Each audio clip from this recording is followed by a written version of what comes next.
तर राज्यामध्ये पुन्हा एकदा राजकीय भूकंप होणार असल्याची चर्चा सुरू झाली आहे। कारण ठाकरेंच्या शिवसेनेचं मुखपत्र असलेल्या सामनामधनं तसा दावा करण्यात आलाय।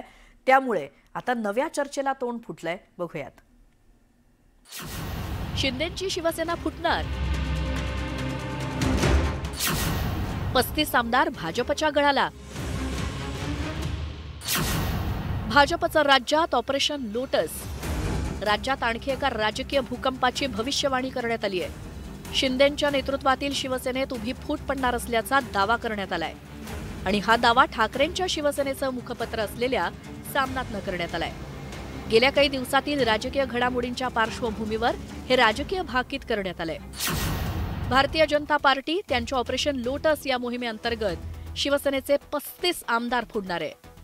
शिंदे यांनी जे पेरलं तेच उगवलंय। भाजपला शिंदे नकोसे झालेत।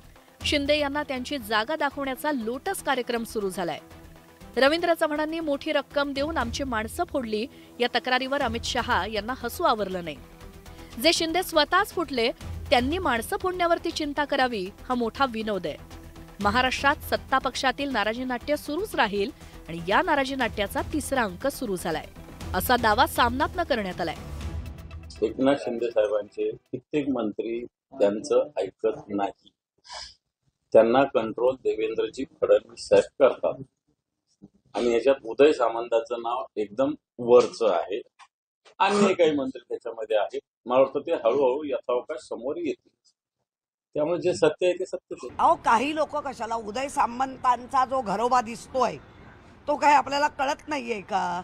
आणि उदय सामंतच त्यांचे लीडर होणार आहेत हेही दिसते। हे भविष्य आहे। आता मुरजी पटेल जे आमदार हे मी नाही भविष्य देत आहे का मी ज्योतिषी नाही, पण मी अनेक वर्ष राजकारणात काम केलंय, अगदी वयाच्या 22-23 वर्षापासून। त्यामुळे हे भविष्य कळतंय।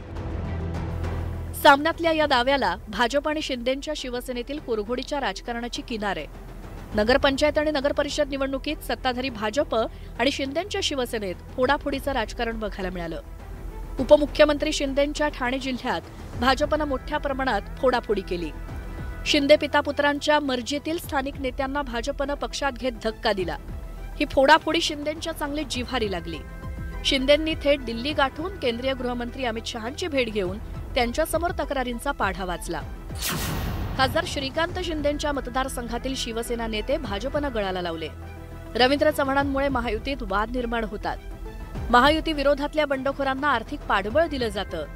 पक्ष प्रवेशासाठी पैशाचा बाजार मांडला जातोय अशी तक्रार शिंदेंनी केल्याची राजकीय वर्तुळात चर्चा होती। तर महाराष्ट्रातल्या घडामोडींकडे माझं लक्ष आहे। महाराष्ट्रातील बऱ्याच गोष्टी मला माहिती आहे। तुम्ही एनडीएच्या घटक पक्षाचे प्रमुख आहात, तुमचा योग्य सन्मान राखला जाईल असं आश्वासन अमित शहांनी दिल्याचा दावाही शिंदेंच्या गोटातनं करण्यात आलाय।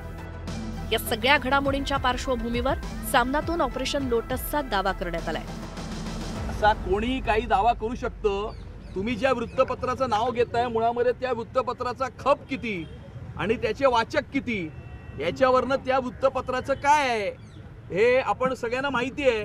त्यामुळे स्वतःचं संपलेलं राजकारण जिवंत ठेवण्याकरता रोज अशा प्रकारचे फेक नरेटिव्ह त्या वृत्तपत्रातून ते पसरवत असतात। स्थानिक स्वराज्य संस्थांच्या निवडणुकीत अनेक ठिकाणी सत्ताधारी भाजप शिवसेना आमने सामने असल्याचं चित्र आहे।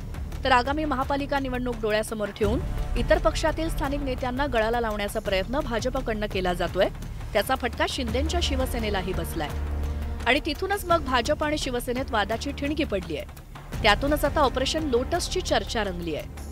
Bureau report, news 18 Lokmat, Mumbai.